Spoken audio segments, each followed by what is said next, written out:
Hello guys. Hey guys, it's Jennifer-Biana here and welcome back to my channel. If you're new here, please subscribe and like, comment, all that jazz, and let me know what you think. Also, please click the notification bell to be notified every time I post, and my social media will be somewhere here if you would like to follow. Come through. It's a good time. I don't even want to tell this story. I'm sick. If you can't hear it in my voice, apologies. I'm a mess.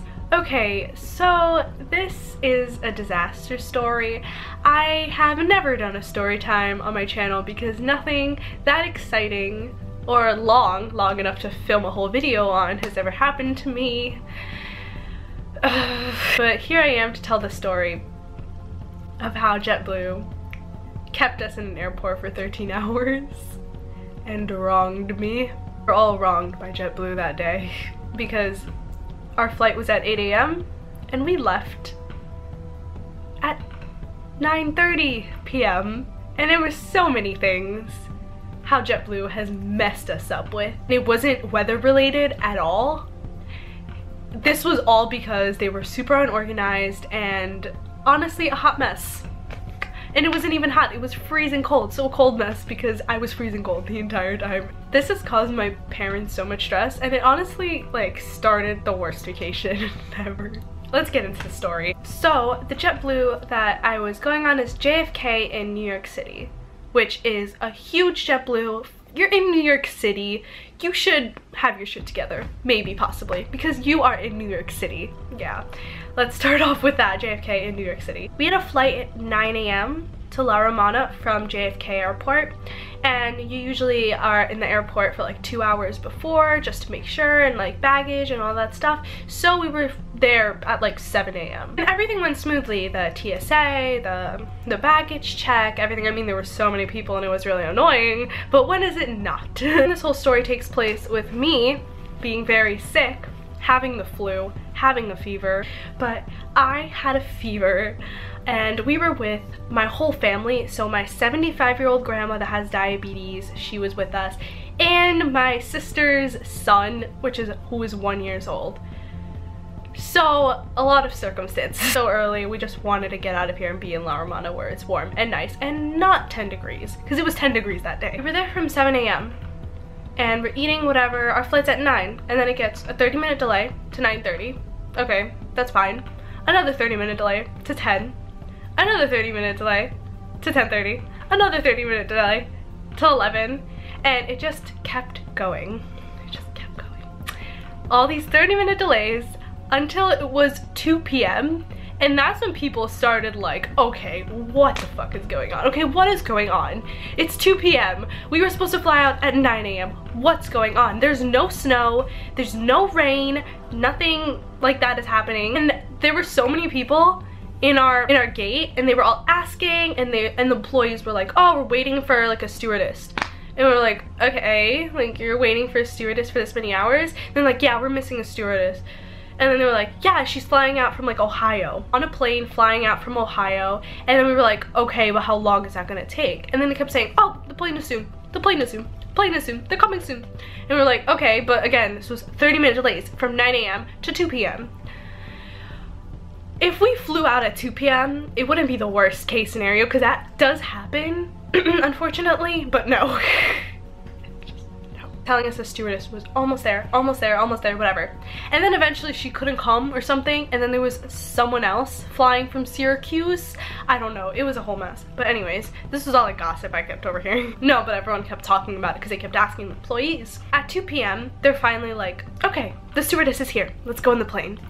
So we're all going into the plane. We're all like, finally, like, thank God, like we're finally going into the plane. The plane is freezing. For some reason, it's freezing, and I had a fever. And so we're finally going into the plane. We all sit down in our seats, we make rearrangements with our seats because, like, I don't know, everyone's sitting away from each other, gets close to each other, whatever. And then the plane is like standing for like super long, and we're all like, why aren't we flying yet? And then the person in charge is like, oh, one second, we're flying soon, we're flying soon to La Romana, we're flying soon. But the plane stands for literally an hour and a half, and we're just sitting there for an hour and a half don't know what's going on. And then they tell us, they're like, okay, so the problem is this is a brand new plane and the engine isn't working, it's frozen, because it is 10 degrees, or maybe lower, I don't remember. The engine is frozen, so we're gonna have people come look at it. Please remain seated, da da da da. I'm so sorry for the inconvenience. Okay, it's frozen, great. They couldn't have looked at the plane, you know, while it was sitting there at our gate for all these hours beforehand. They really couldn't look at the plane and just make sure, you know, everything's okay. No, okay. The plane is frozen. Our TVs don't work because the TVs don't work on this brand new plane. They're like literally not working at all. And it's freezing inside. Some people coming to fix it. We're in the plane from 2 p.m. to 6:40 p.m. I literally wrote everything down so that I remember all the dates of when this was happening. Like I literally wrote down then and there. We were in the plane for that long, from 2 p.m. to 6:40 while they fixed some stuff, I don't know, and they were giving us very vague messages on what's happening, like in the intercom, whatever. As you can imagine, while this is happening, the plane is chaotic. I FaceTimed Alan, my boyfriend, during it, and he was like, what the fuck? Everyone was standing, people were stealing, people were because no one was giving us water or food this entire time. Like, I just want you to know that. No one was giving water or food. My grandma didn't even have water to take her diabetes medication or any medication at all. We had to like take it by ourselves. Like, everyone was stealing food, blankets, like water. It was so chaotic. Everyone was yelling. I mean, everyone was acting pretty good for like the fact that we were being held up this long, but people were like gossiping, people were like talking. I overheard so much gossip. I was living for this plane gossip. I was not living for being there, but I was living for this plane gossip. Everybody's tweeting. I'll put in some tweets here about it if I find them. Everyone was tweeting, and then a petition was going around, like literally like someone's notebook. A petition was going around to get reimbursed. Like, this wasn't started by the crew. It was started by like the people in the plane. They were like, we need to get reimbursed. Here's a petition, sign it. Meanwhile, they keep saying that the stewardess is here, but now that it's been so long, the pilot can't fly the plane. And then we're all like, why can't the pilot fly the plane? That's funny. Why can't the pilot fly the plane? The pilot can't fly the plane because then it's considered overtime. We were sitting there for so long. The engine was finally fixed. It was 6:40. It was finally fixed, and then they're like, but the pilot can't fly the plane because he has worked all of his hours and he cannot do this anymore. And we're like, and then it's like, and he was like, I'll send in a form if I can do overtime, but for JetBlue doesn't allow people to do overtime. So I'll send in papers or whatever. I'm sorry, this is taking really long. I have to just do a lot of papers, just figure this out, whatever. And we were like still sitting there, like it was so annoying. Like now the engine was fixed, but the pilot can't fly and JetBlue won't allow them to do overtime. It's really weird. Anyways, all what's happening in this like all these hours, by the way, from 2 p.m. to 6:40, like that's what was happening this entire time. And then the crew just decided to leave the plane. I think they realized that this is a hopeless situation, and everyone on the plane was like, should we leave? I don't want to sit here. Should we just go? Is this not happening? And then on the intercom they were like, no, this is happening. We're going to La Romana, please sit still. But everyone's like, I don't want to be here anymore. Like, I need to go. Like, I'll just go home. Like, let me out. And then they were like, you can leave, but we are going to La Romana soon, so you shouldn't leave. Some people like literally left, so. But like, they kept saying that we were going to La Romana, so obviously we stayed.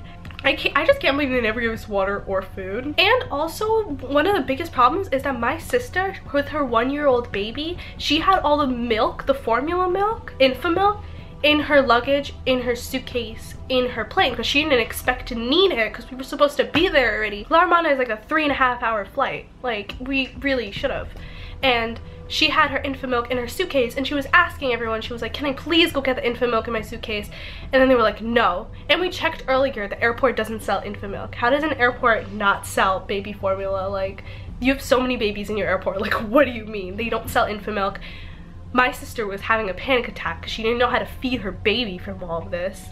Like, that's ridiculous. And they wouldn't let her get her luggage out of the like the plane. They were just like, it's in the plane, sorry. And then the genius pilot decided that I can't fly the plane. So what I'm gonna do is that you guys are gonna fly to Florida for a crew there to fly you to La Romana. And we were like, JetBlue doesn't have another pilot just to come by? Like, what is this? Like, they were so unorganized. Like, the crew was literally like nowhere to be found. Like, JFK like really got us fucked up with the crew. Like, there was no weather problems. It was just like disorganization and the not scheduling well enough for your crew. I don't know what. They were telling us, we're gonna fly you to Florida and then a crew there will fly you to La Romana. And they were like, you won't have to leave the plane though. And we were like, okay, well, fine then, I guess. Like, we just want to make it, because the next flight, I overheard some people yelling in the back, and then they were like on the phone, and they were like, the next flight to La Romana is Tuesday. Like, let us on the plane, like, we'll buy the tickets. And then they were like, it's full. And they're like, what do you mean, like, it's full? So the next flight to La Romana was gonna be Tuesday. It's Saturday. It's like, don't worry, you're gonna be at La Romana, we're gonna get you to La Romana. Basically, I heard a lot of gossip how like everyone was saying how like everyone was walking around, so everyone was near like the cockpit, is that what that's called, in the front? And all the crew was arguing what pilot will fly because they can't work overtime. And this takes from 4 p.m. to 6:40 to decide what we're doing. 6:40, they just kick us off the plane. And they're like, we're gonna go to La Romana, we're gonna get a new crew.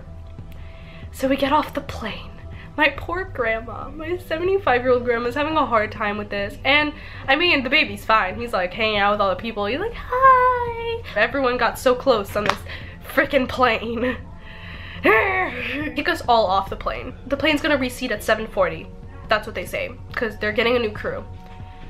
We're like, okay. So the Florida thing's off. We're just gonna fly from the plane to La Romana, from JFK to La Romana, and they're gonna find a new crew, which they should have done a long time ago, but you know, whatever. The baby still doesn't have food, by the way. It's 7:40. We get off the plane, we go get dinner, we give the baby like spaghetti because there was nothing for him to eat. Funny, right? Really funny. Did they reseat us at 7:40? No, that would be too easy. At 9 p.m. they're still saying that they're checking if they can board us at 9 p.m. They were like, we're still seeing if we can reboard you. 9:30, the line starts to board the plane, and we were finally on the plane at 10 p.m. This poor baby didn't have his infant milk the entire day. Come on. That's really messed up. Like that's really messed up. I mean, of course we fed him like little like food things like bread and stuff that we could get at the airport, but like really?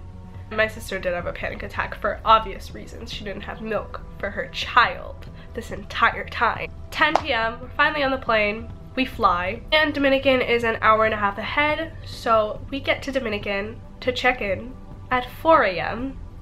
and the resort took an hour to do that check-in, so we got to our rooms at 5 a.m.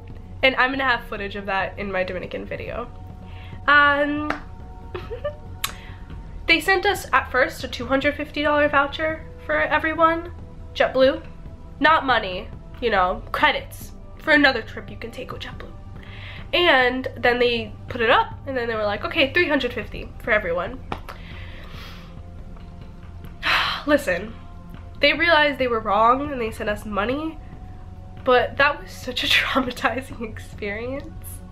And it was just so messed up, especially with my grandma, where it's hard for her to move and have to keep like getting on and off. And we have a bunch of luggage too. We had to re-put all of our carry-ons and the baby. And like, it's so hard with a baby. Like, guys, it's really hard with a baby to travel, and it just made it a million times harder. And we lost a day vacation. So we lost a day of vacation, and we had to sleep it off the next day. So we lost a day and a half of vacation. And our vacation was low-key a hot mess too, because there was rain. The rain leaked from our room onto the bed, and my dad had a fever. And from me or my mom. And you know, and my sister's husband fell in a ditch in the resort, and just a lot of things happened. My camera also broke. Like the screen cracked. I'm looking at it. I'm still really upset. Jetblue got us fucked up. Did it get us fucked up for the other things in the resort? No, that was the resort. But Jetblue really wronged us. We lost a whole day and a half. Thanks, Jetblue. Thanks for everything. JFK, please get your shit together. Please get your shit together. Thank you. Okay guys, I hope you enjoyed my really petty, salty story time.